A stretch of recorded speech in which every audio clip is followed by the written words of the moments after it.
Hello, everyone, and welcome to our webinar, How to Build a Technical Support AI Chatbot with OpenAI. My name is Matt Brown, and I'll be your moderator today. Before we begin, just a few logistical reminders. Today's discussion is being recorded, and you're currently in a listen-only mode. You can submit questions throughout the session using the Q&A functionality in the lower section of your Zoom console. If this is your first time joining a SingleStore webinar, heads up that we present regular webinars demoing data and AI use cases and new technologies.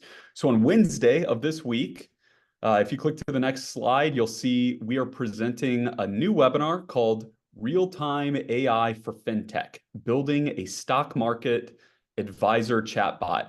This has been an ongoing project for one of our technical evangelists, Akmal. He helped build a voice-activated AI stock advisor several weeks ago, but he's told me that he has upgraded his demo application. It can now do sentiment analysis on lots of news headlines for all the stock ticker symbols that are out there. So if this sounds, he's pretty excited about it. If this sounds interesting to you, you can RSVP right now. There's a bit.ly on your screen. I will put that in the chat in a few minutes. I hope to see you there. You can also take a photo or a screenshot of that QR code. That will take you to the same place so that you can RSVP and join us on Wednesday. And then if you check the next slide, you'll see that I'm also excited to announce that on January 24th, we are going to be presenting our Meet SingleStore Pro Max, the Powerhouse Edition. If you've attended any of our previous webinars, you'll know that SingleStore is positioned as the best database for real-time AI at scale.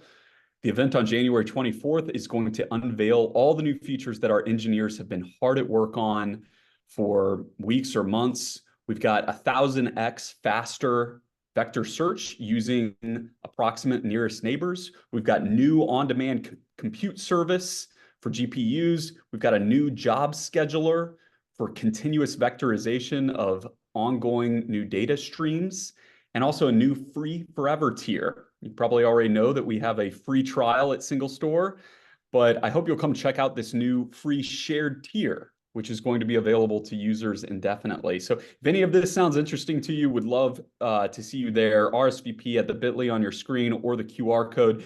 There's both an on-site registration for anyone that lives in Silicon Valley. There's going to be an on-site component of this event in San Jose. There's also a virtual registration option for everyone else around the world. So check that out. I'll put that link in the chat in a few minutes, and I hope to see you there.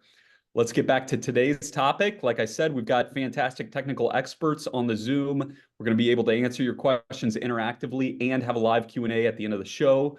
So feel free to participate. We'd also love for you to try out the technology that we're going to be showcasing today. Anyone that tries it today will be entered for a chance to win brand new AirPods Pro. These are the latest, newest version of the AirPods. All you have to do to participate is click the link. You can see it there, the bit.ly technical support chatbot raffle.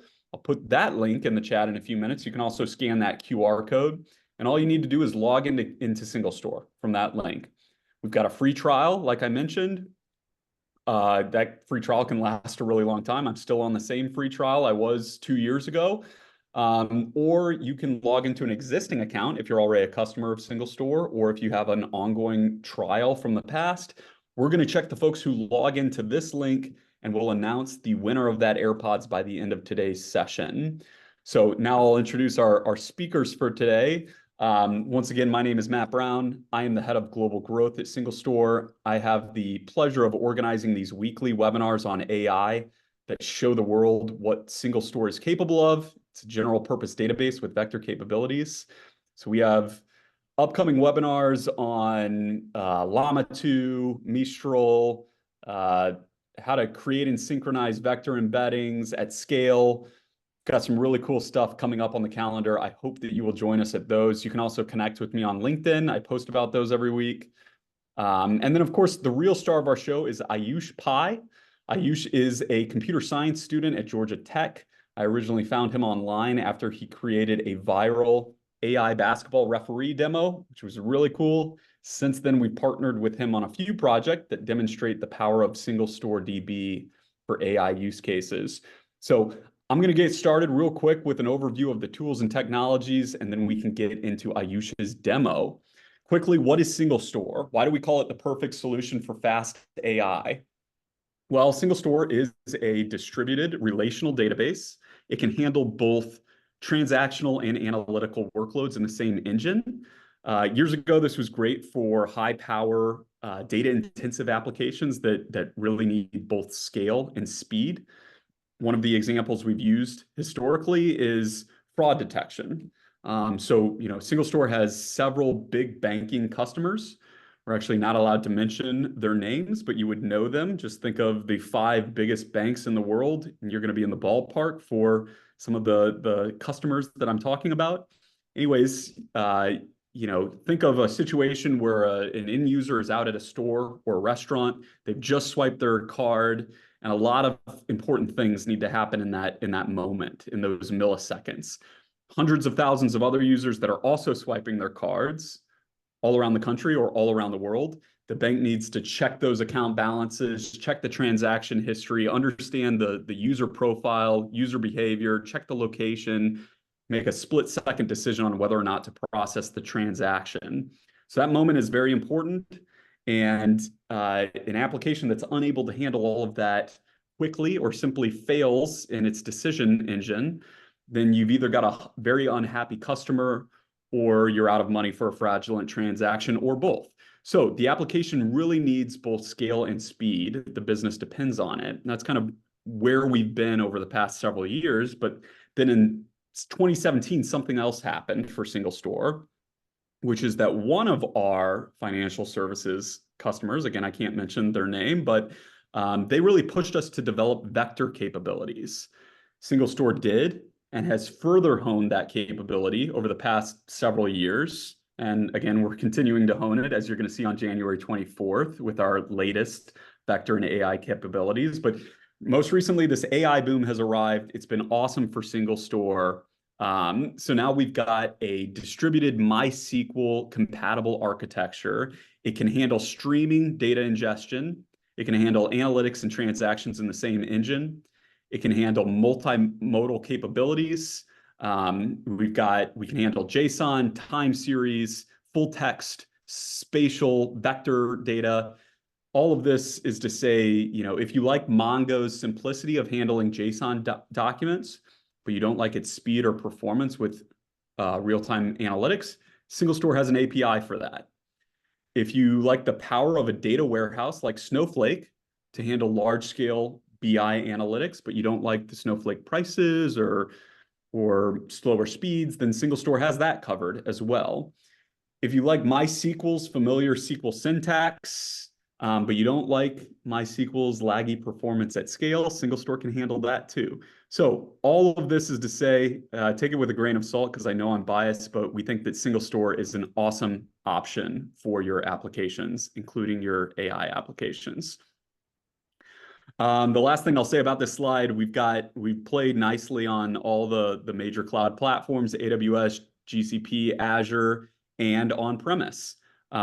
We have a Docker container. That's kind of a nice low risk way of trying this all out.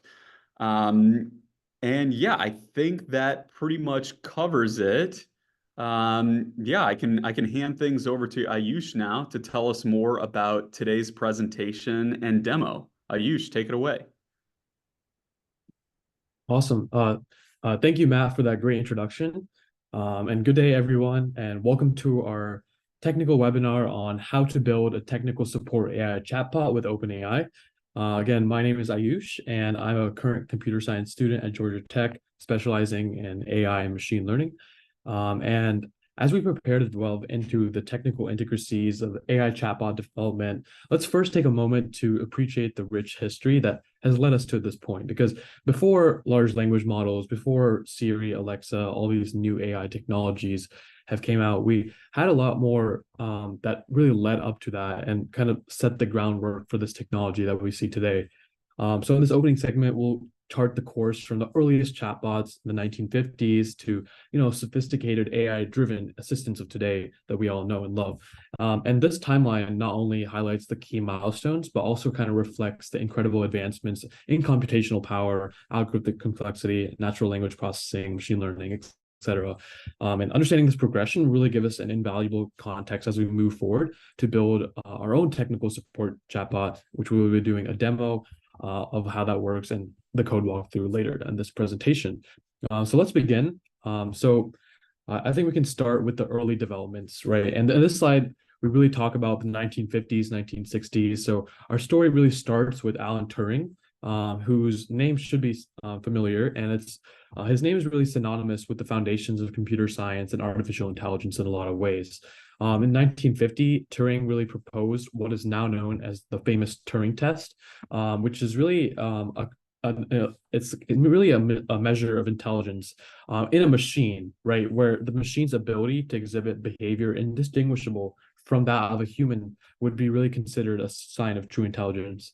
And you can see this diagram right here that kind of demonstrates what the Turing test is all about, right? We have an interrogator and we have two people, two answers from a person and a machine. And the interrogator doesn't know who gave the responses, and it's up to them to understand which one is a computer, which one is a person. And if they can't tell the difference, then that's passing the Turing test that he originally created.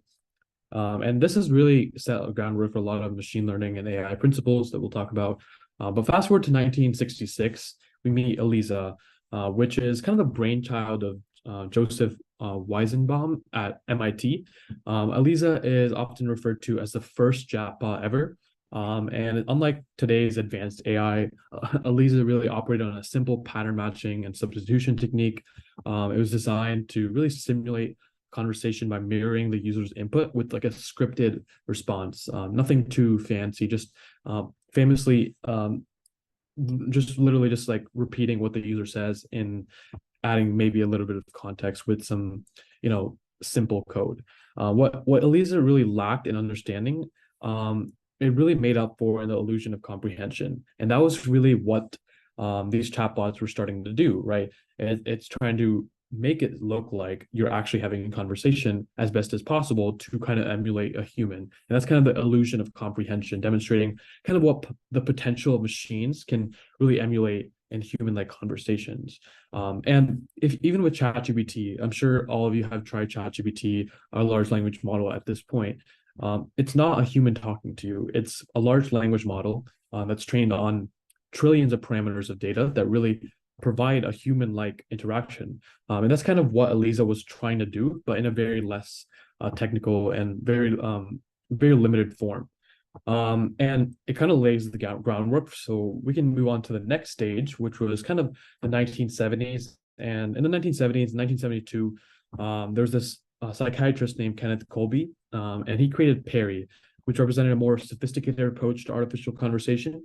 So Perry was programmed to simulate a person with a paranoid schizophrenia and a complex task at the time. It's really something where its responses were not really merely echoes of the user's input, kind of like ELIZA, but they were generated from an internal model that aimed to simulate the mental state of the patient. And this model allowed Perry to exhibit behaviors and conversational patterns consistent with its character that it's trying to emulate, making its interactions more varied and unpredictable than ELIZA's.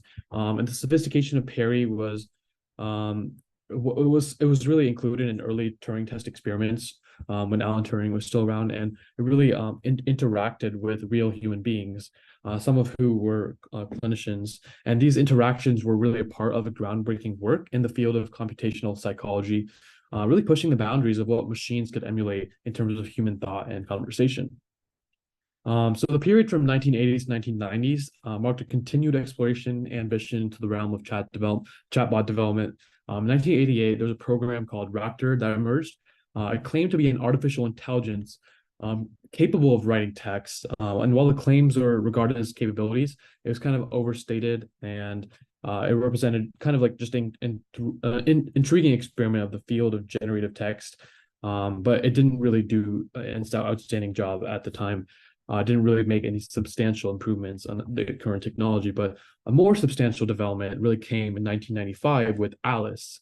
And Alice was one of the most popular chatbots at the time, and it was really a big influential step in the whole world of natural language processing and chatbots, right? ALICE stands for Artificial Linguistic Internet Computer Entity, and it was Richard Wallace was the creator, and it was really an influential step because it kind of drawn the inspiration of ELIZA, where it kind of utilized a heuristic pattern of pattern matching to kind of engage with the conversation.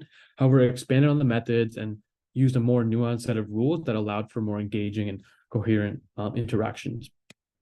And entering the new millennium in 2000s, 2010s, we witnessed what we call modern chatbots. And if you experience MSN or AIM, these were kind of what these were using. And there's something called Smarter Child in 2001 that was directly integrated into AIM and MSN messengers and platforms. And Smarter Child was not only just like a conversational agent, it was kind of like more of an interactive and personable conversation where you really bring a new level of engagement through these instant messaging services. So users can ask about the weather, movies, show times, and really will provide decent responses in real time, showcasing like how these practical use cases of chatbots could be expanded in the future. And this was a real transformation in the chat. The real transformation this century or this decade, what really began in the 2010s with the seamless integration of AI and machine learning,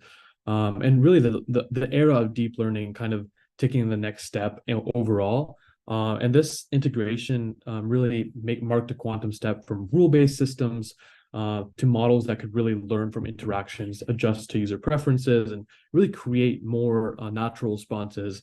And chatbots really evolved from following scripts to really understanding context, really understanding the whole scenario, and making this more versatile and effective in various applications, from customer service to personal assistance.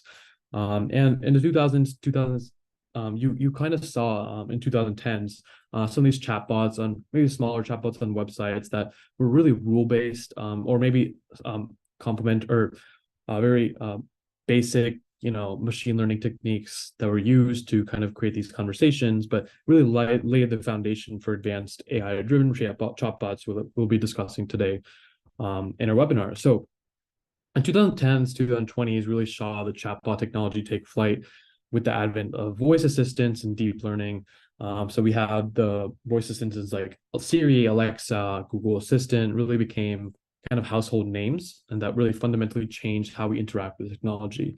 Another thing was a lot of these chatbots up to this point were just text-based interfaces. And these were kind of multimodal in the sense that you have voice-operated AIs that respond to spoken commands and questions, making the user experience more intuitive. But again, it's not the most perfect scenario, right? These chatbots or these assistants were only assistants to stuff that they knew or had kind of like training on to be able to understand. I'm sure you've all had a scenario where you ask Siri, Alexa, Google Assistant something, and I didn't know how to respond. It's like, I don't know how to respond to that, or I had to look something up on the internet and just gave you basically like an internet search.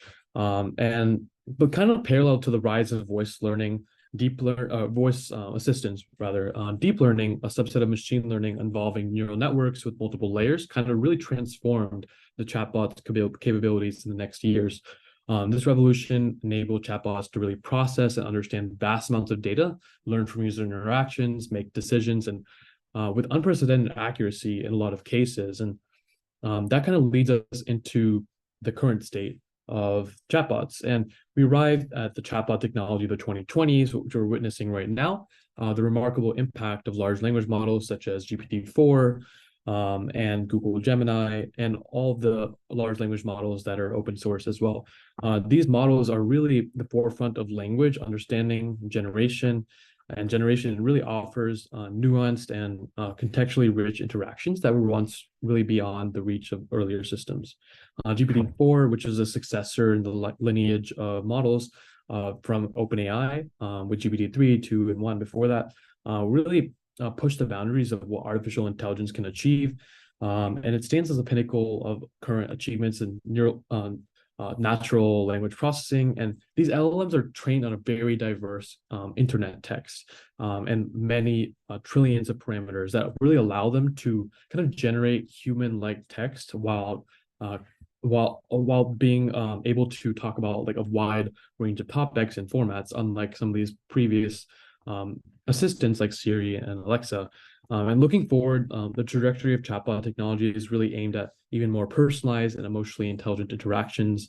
And there's technologies such as RAG that we'll discuss today, and other ways you can really make these chatbots and GPT models really fine-tuned towards a specific task or have access to certain data to really get good answers for the best answers possible for the user.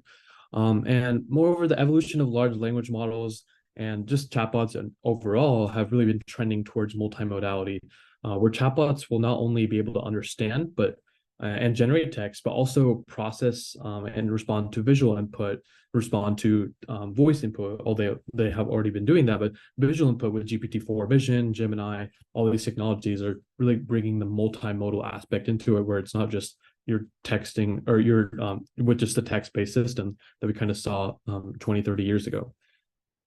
So now let's focus on the practical applications of AI chatbots in the domain of the technical support. And that's kind of this whole, that's kind of the whole premise of today's demo and technology. So dynamic AI chatbots are kind of revolutionizing the way that support is being delivered and by offering automated troubleshooting and other sorts of things. And these sophisticated systems can really quickly diagnose and resolve technical issues for users, and provide them with that kind of step-by-step guidance on how to solve their problems that they're having, give them automated solutions, or just overall enhancing the overall user experience. And I'm sure you've all talked to chatbots on websites maybe 5, 6 years ago, where they're kind of like just rule-based systems where if you don't type in the exact like words where or keywords where it can understand what you're saying, it doesn't really help you much. And that's what the really strength of large language models is. It's to understand what you're saying in a lot of different scenarios and give you a lot more wide variety of answers. And so here are some examples of AI chatbots in action. Already, a lot of these probably exist in the technical sector, support sector, and I'm sure it's going to be a big industry as we keep on seeing this, because 24/7 chatbot service that is actually reliable and really good for the user experience is something that companies are going to want all over the world. So virtual IT assistants or AI chatbots that kind of serve as a first line of IT support within organizations. So they can really offer real-time troubleshooting for common hardware issues, common software issues, and often guide users into these diagnostic steps that can really help them solve whatever problem they're having. And this kind of like the IT support chatbots that we've experienced with Best Buy or any other websites, but using large language models and this new technology, it'll be really a lot better. In the telecommunication sector, customer support bots can really help and develop really a better customer experience and customer engagement. They can assist with a range of queries from service setup to billing, network, troubleshooting with their routine. And these chatbots really improve response times and free up human agents to really take on the more complex problems. And we've been seeing this if you've ever called maybe like a AT&T or one of these phone line services. They have these customer support bots a lot of the times, but a lot of times they're not great. I personally have an experience where they're not great. They can only respond to certain words, and then they don't understand the word. So with a lot of this new technology with large language models, natural language processing, and advancements that we see, they're really going to help this. And the healthcare industry is also going to be a really big benefactor of this new age technology. And AI-driven chatbots in healthcare can provide technical support for medical devices, medical software, helping on the clinician side and also on the patient side. And these are just some examples that kind of demonstrate the versatility of AI chatbots across various industries. And Chatbots in particular in the technical support domain have been a staple for some time. And I've talked about some of these, you call like a phone line or something like that. You have to talk these bots, automated bots, and they're not great. However, the performance obviously was kind of limited due to their, reliance on like specific commands that are really, you're not going to be saying that in like a natural conversation most of the time. And if presented with a query outside of their program knowledge base, these chatbots would really falter or would not give it like a good user experience. With large language models, as GPT-4, I was saying these really can really change like the chatbot landscape. They're more flexible, can really understand a wide variety of inputs, can provide more relevant responses, and they can really enhance the quality of technical support in a lot of ways. These models are trained on diverse data sets, allowing them to generate responses that can seem convincingly human. However, the problem with LLMs is um, they have a lot of hallucinations, which is a term that AI refers to in the generation of confident and yet incorrect and nonsensical responses.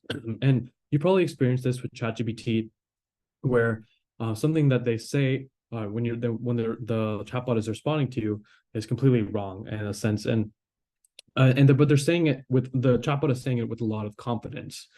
This is called a hallucination, and the example on the right is an uploaded image that kind of illustrates this point.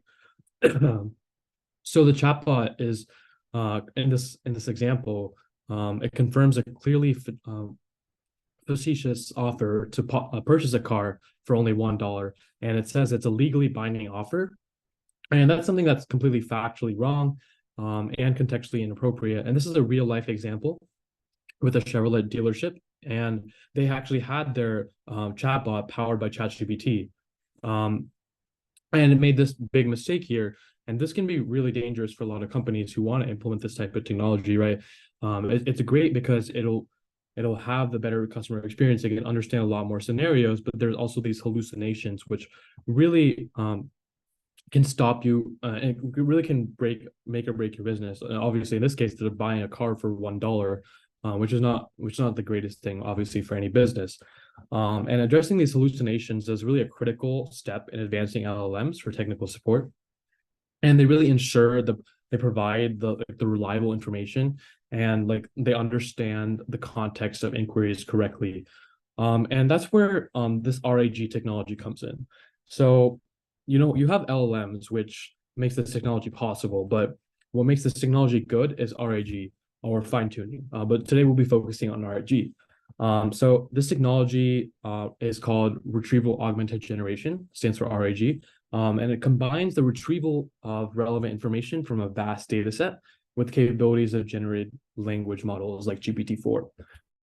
So it works so when a query is first put into a system, like a user asks a question to a chatbot, for example, RAG doesn't immediately attempt to answer or generate the answer like a normal GPT-4 or large language model would do. Instead, what it would do is the first step is the retrieval step. And this first searches a large database of documents or data to find content that's really relevant to the query of the user. And this is really, really important because it'll actually provide good context in the scenario where it doesn't know the answer and it needs to hallucinate, or and this is really the retrieval step. And we'll talk about how this retrieval step works in technical detail with the code. But it's kind of akin, if you have an example in real life, it's kind of akin to a person doing research before answering a question. And RAG really selects the most relevant part of the documents that it's searching through. And we'll talk about how it does that search, the vectorized search. But it could be technical manuals, it could be FAQs, it could be like code documentation or any other support documents in the case of a technical support chatbot, whatever scenario you're using. For example, if it's like about a user's stock portfolio, and they're asking a question, it's going to have access to their vectorized form of their stock portfolio to help them answer that question. And once RAG has identified the top K context, which really means that it has the best matches from the data, it really passes in this information along with the original query, into a generated model such as GPT-4. And by now it's informed by specific relevant data. So what you do now, this is called augmented generation, where you feed in the original query as well as the top K context, which is the best matching from the actual database. So we feed those two in together to the LLM, and you can see on this diagram here, and then you get the response out. And that's the process of RAG. In the context of technical support chatbots, right, RAG is a real big game changer. It allows the chatbot to provide more precise and informed solutions by really referencing the exact material related to a user's issue, and really significantly improves the chat's reliability. There have been many studies about how much percentage points, I'm not sure the exact percentage points, RAG reduces hallucinations by. But instead of generating a response based solely on learned patterns or guesswork, this really kind of uses the source-based information to assist users, making the technology behind it really truly powerful for providing this effective support in a lot of technical support situations. So the retrieval step I was talking about earlier is kind of a critical phase in the RAG process. And it begins with the vector search in documents, right? So here the input queries are converted into vector representations, which are these high dimensional numerical arrays.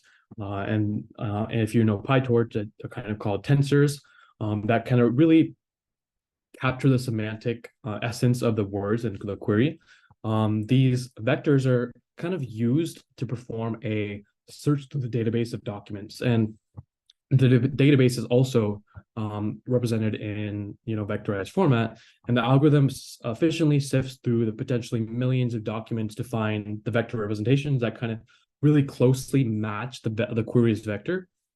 And I can show a little bit about this process in a couple slides, but the process really ensures that the system finds the most relevant textual context that kind of aligns with the context of the query.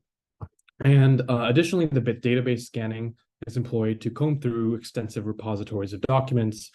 So you can have multiple documents that you search through to find the specific one, and it's going to be doing the vectorized search to find the top K value in that scenario.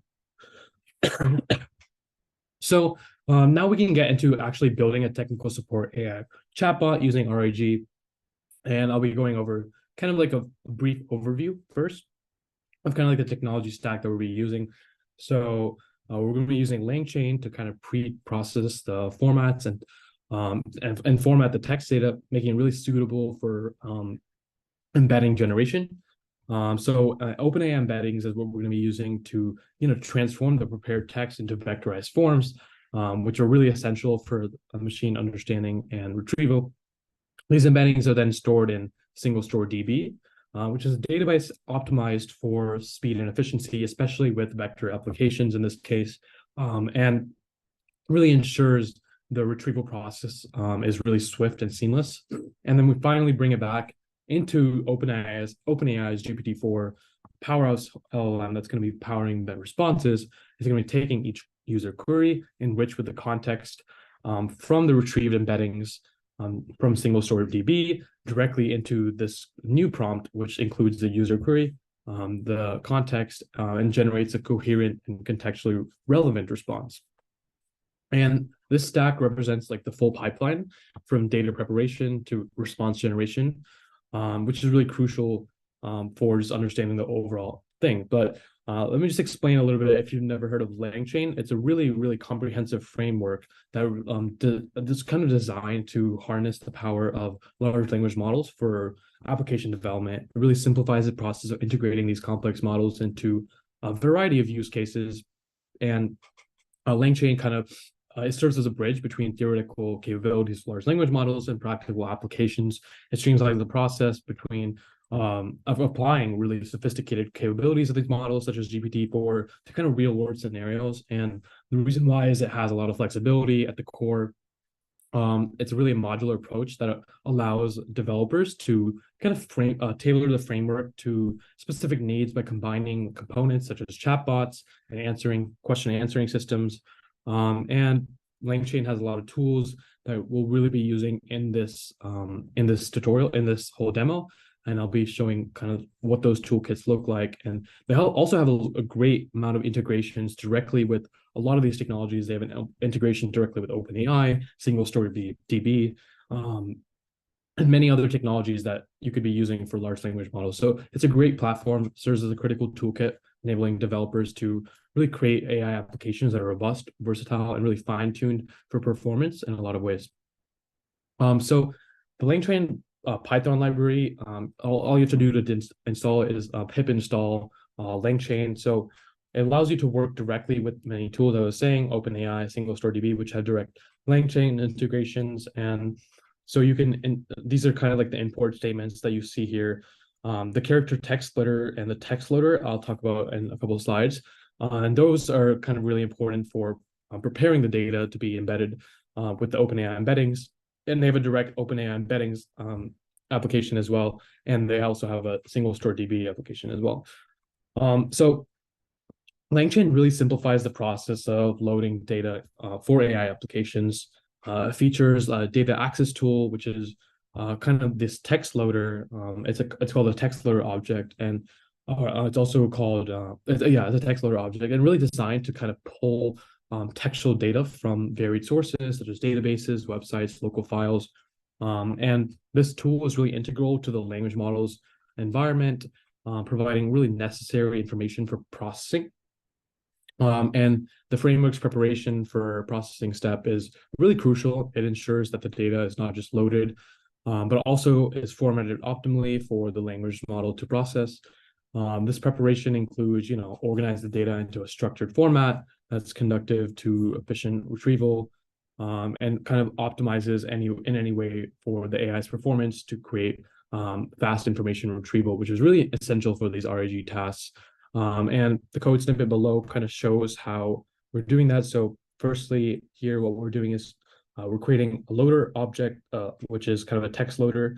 You can put in any file. In this scenario, I'm just doing a biography of Michael Jackson, txt, and that's the data that I'm going to be putting in, right? You can put in any txt file. I'm sure you can use other types of formats for data.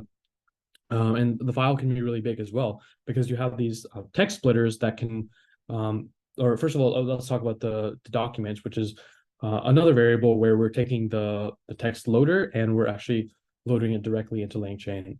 And then the text splitter, which is a direct integration, another character text splitter, which is another part of LangChain, allows you to kind of split the text, because your txt file is going to be very long. So 1,500 characters is how much the chunk size of each of my documents are going to be in this scenario. And then we have the text splitter.split documents. So what it's going to do is going to use that text splitter to create these documents out of the original txt file that can be directly used to integrate with the embeddings with OpenAI. So see, here's how we're going to be using LangChain plus a SingleStore to do RAG. So the first thing is the text loading and splitting, which I talked about a little bit earlier. So the code is kind of initialized as a text loader to load the text from michaeljackson.txt, and it uses the character text splitter to divide the content into like manageable chunks of 15 characters each, 1,500 characters each.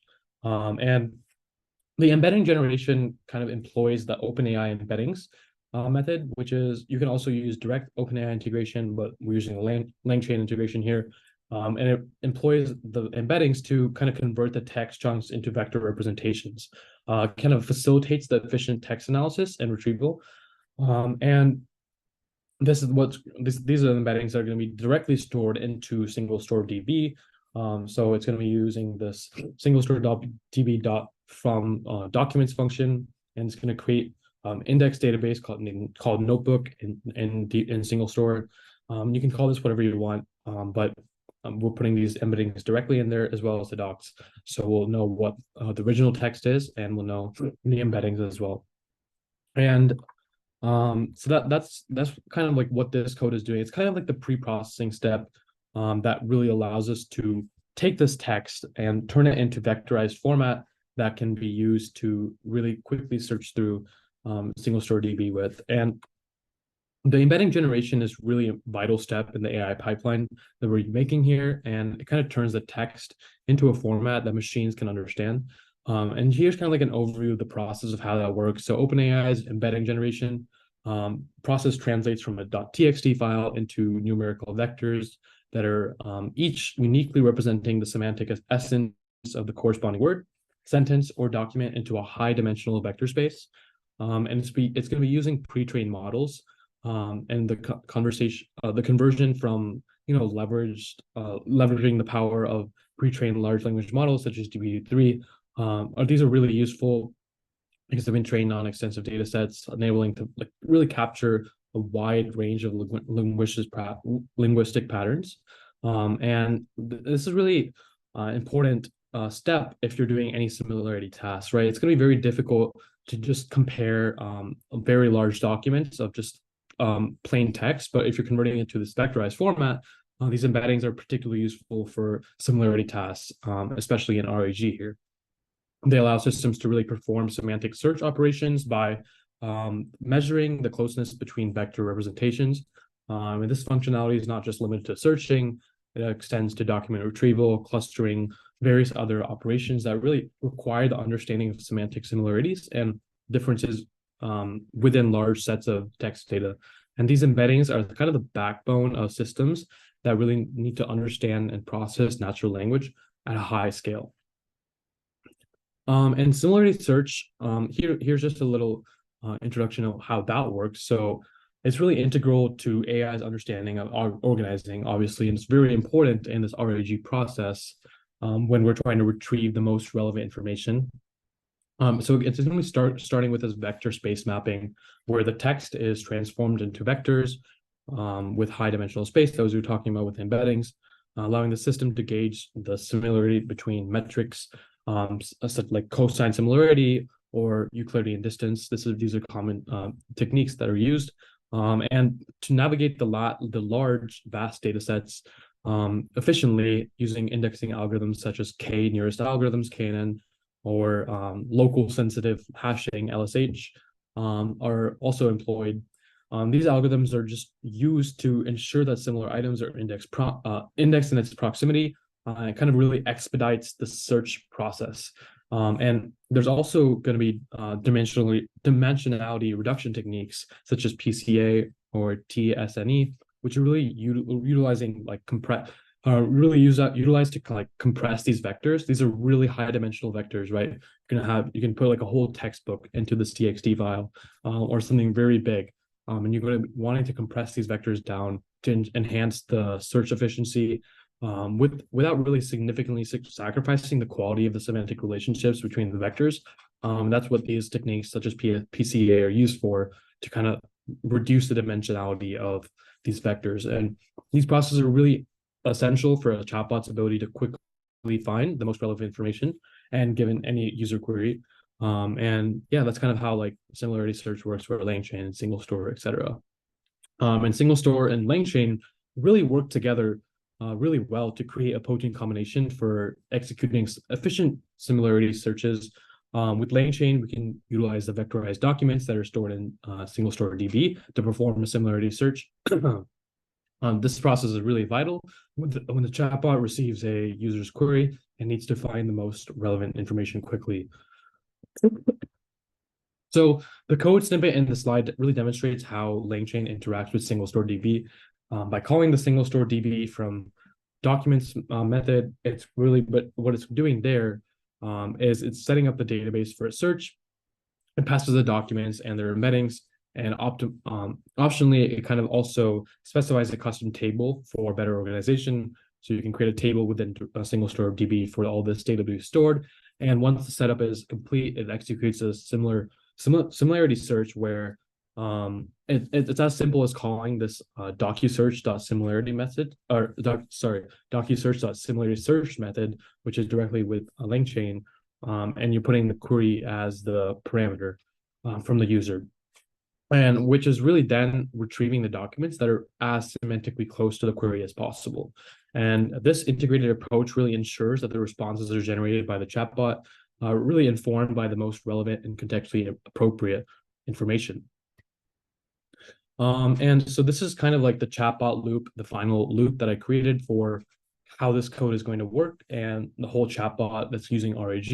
So it continuously prompts the user to get their technical question, whatever they're trying to ask. The program performs a similarity search in the SingleStore embedding documents, and it uses the OpenAI API to kind of generate a response and adds a system message, which includes the context, which is got from the similarity search. And you can see that right here using the OpenAI GPT-4 API. So what it's doing, it's creating a client. The client is just OpenAI itself, just creating an OpenAI object, .chat completions, and that's allowing you to have these different options here. So we have model, which is GPT-4. You can use GPT-3, smaller versions of that as well. But it's up to you. There's some different context windows between different models. So maybe some context might not always fit, but that's the great thing here. We're actually putting the context directly into the system role. So there's three roles in the OpenAI API. There's the system, the user, and assistant role. We're using the system and the user role here. So basically, we're just telling this is the context, and then for the user, we're just saying this is the user query that we're getting from the input. And the stream is just to have a real-time response as GPT kind of says it. The max token just how many tokens we want to generate. And it's going to be printing the response down here. So the AI is going to just print it. And this chunk response is directly integrated with OpenAI API, where it kind of actually real-time prints it. And we can show that as I go to the real-time demo here. And that's speaking of that, we can actually start with the demo now and kind of like the code walkthrough. So let's do that. And let me open up the code really quickly. So, so here's the code, and we went through a lot of this already, but I can just show you the retrieval code for now, and we can get into the RAG chatbot. So the retrieval code, the first thing obviously is to import all these statements from LangChain and OpenAI, and we have to set our OpenAI key with our I'm using it as an environment variable. And then you want to use your SingleStore DB URL to connect directly to your database. And here are kind of like the steps that you need to follow. So first thing is you need to kind of load these text samples directly into the text loader, as we talked about. So you have this michaeljackson.txt file, which is just a huge like document about his biography, and you can use any other thing. So I also have like the entire OpenAI documentation here. If that's something you want to create a technical support job about, you want to have that access directly to that with RAG, and also have a sample stock portfolio as well. And so we have this retrieval file, and this is kind of just the basic steps here. So then we create these embeddings with these documents that we get. And what we're going to be doing is, and the embeddings are just directly here because we're actually loading these documents directly into LangChain, and then the OpenAI embeddings are created. We get the embeddings and we put it into this docu-search variable, which is kind of like creating a single store object here, where we take documents and we take the embeddings, we put them directly into this new notebook called or database, and we're calling the database notebook. And what it's going to be doing here is now we can ask a query, which is what does Michael Jackson have to do with Ronald Reagan?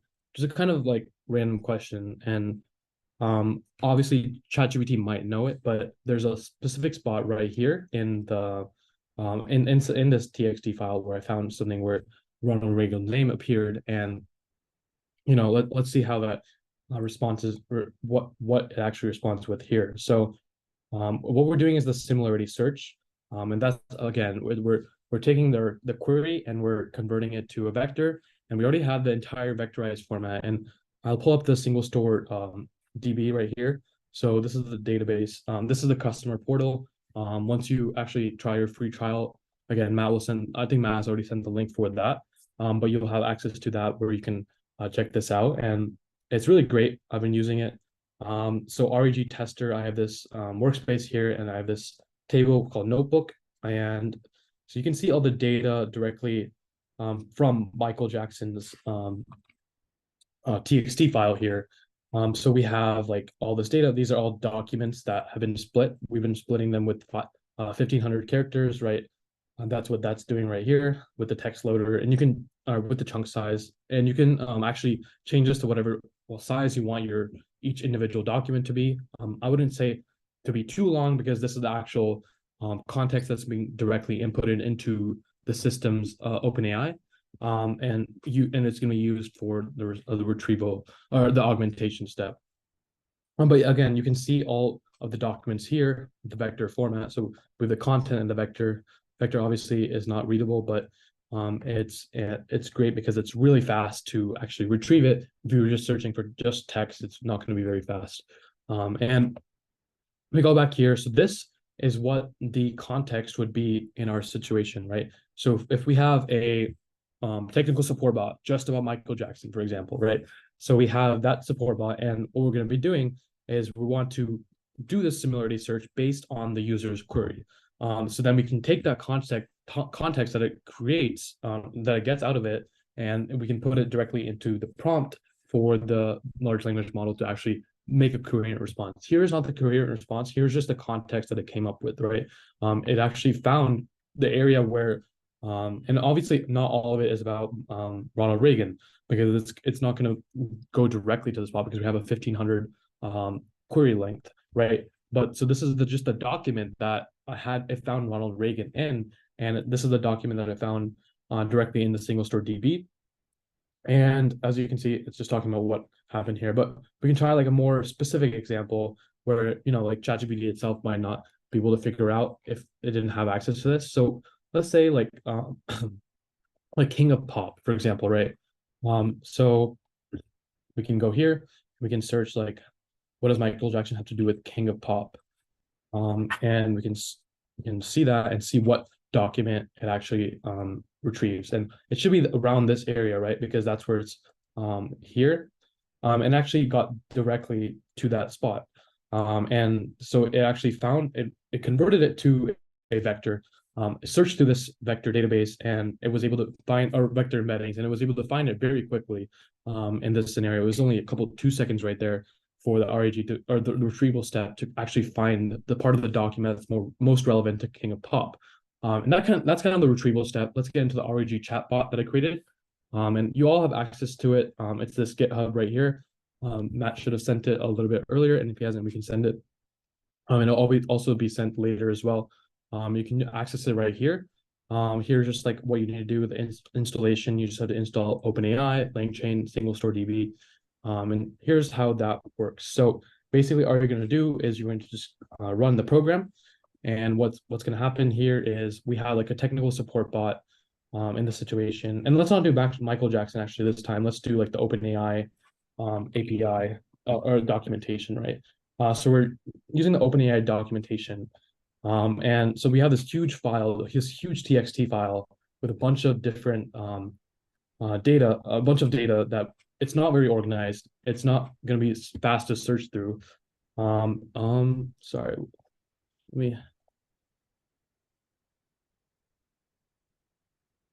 I'm not sure. Wait, certain. Oh, I put an extra .txt. Okay, there we go. Okay, and it should give us an option to put in our response. So what it's doing is it's going to continually ask for the user's query. So I'm going to put in.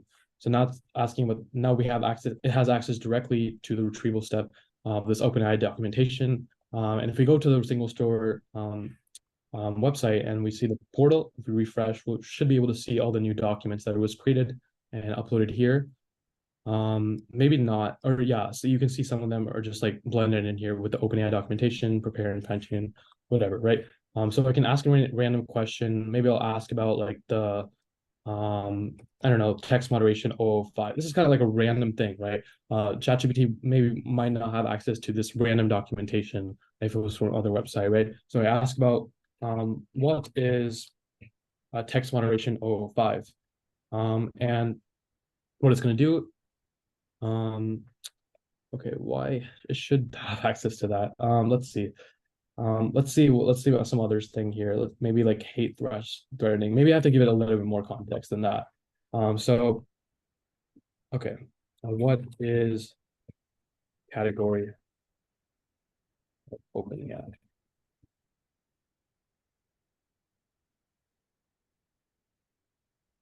And here it's able to actually, access this specific document here, and actually give a coherent response.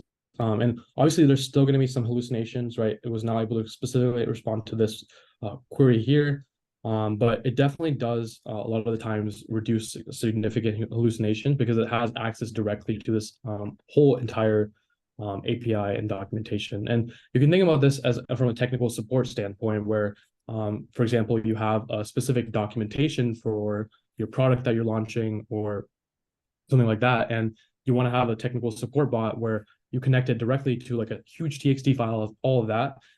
Because obviously, if you're using just GPT, I might not have access to all like this intricate information. But using this will have like a much likely higher chance of actually giving a good and coherent response in a lot of scenarios. And with that, we can actually get into questions, and yeah, we can. Awesome. Yeah, let's do it. So I think we'll have time for a couple questions before we announce the AirPods winner. One Ayush that came up was about using RAG to search millions of rows of SQL data. And I know you and we've done other webinars on image and video, and I can't remember if you did JSON and unstructured, but we've done that too. And so I don't know if you have any thoughts on that. Like, could you theoretically vectorize SQL data and use it, or is that not a good use case for this? Do you have any thoughts on that? Yeah, I think any type of data that can be really put into a vectorized format is something where it can be really good. So I'm not sure exactly if SQL data can be vectorized or what type of SQL data you're referring to. But a lot of times, like textual data really works well with vector representations, especially with the OpenAI embeddings and a lot of other embeddings as well. But a lot of the times when you can convert it to like a vectorized format, it'll do a pretty good job of actually getting the retrieval. Really, it's surprisingly efficient a lot of times. So, yeah. Awesome. And then we've gotten a couple questions about can you just describe how to load vectors into SingleStore and then how to search those vectors? Yeah, so essentially how you would do that is you can create like a database directly in SingleStore. I can show like my SingleStore customer portal. So you would first thing once you have your free trial, I think Matt sent that, you should be able to access a workplace or create a new workspace. And then you would create a new database specifically for this. And inside of that, you could create like a specific notebook where you can actually access your data. In this case, you can edit here. I kind of showed the code earlier about how to kind of do that, go about that. And you can use it directly within LangChain, or you can use directly with the SingleStore DB, integration itself. But what we would do is you would create the SingleStore.db from documents to put in all the docs and embeddings. And then what we would do is the similarity search to find based on the query. It'll convert that query directly to a vectorized format, and then you can search directly to the SingleStore DB. Good stuff. And just in terms of the search, I know one of the things that's big about our January 24th new features released is traditionally, I think SingleStore has been mostly focused on CNN, but I think that we're releasing new ANN functionality, which supposedly enables this like much more performant vector search at scale. It's the approximate nearest neighbor, so it can handle it's an approximation. It's not precise, but it can handle much more quickly on bigger data sets. So keep an eye on the January 24th event for that. Maybe one or two more questions. Ayush, I see one says, why did you use chunk overlap equals 0? Should we not always overlap? Yeah, and that's just like a personal choice of mine for this specific project. You can use chunk overlap. It gives more overlap between each document, and maybe it gives like more context for each document. But I'm not sure the exact like use cases where more chunk values, but you can definitely experiment around with that for sure. Awesome. Okay, I'm going to go ahead in the last minute. I'm going to announce our AirPods winner. I'll also say, one more time, as I mentioned during the intro, we have multiple upcoming really cool AI webinars. The one on Wednesday is about building a real-time AI stock market advisor chatbot. So I'll put the link to that, the bit.ly link to that, where you can RSVP. That's on Wednesday. And then again on January 24th, SingleStore is releasing all of our new features for real-time AI. Our engineers have been working hard on this for the past several weeks or months, and they've got some really, really cool demos to share on January 24th. It's on site if anyone in the audience is in Silicon Valley, but we also have a virtual option, so feel free to register to either.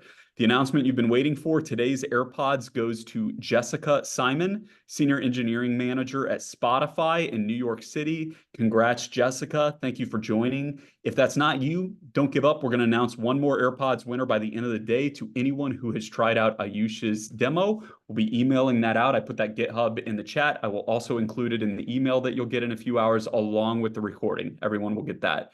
Thank you, Ayush, for an awesome presentation as usual. And thank you to our audience for joining us. Hope to see you again soon. Bye, Thank you, everyone. everyone.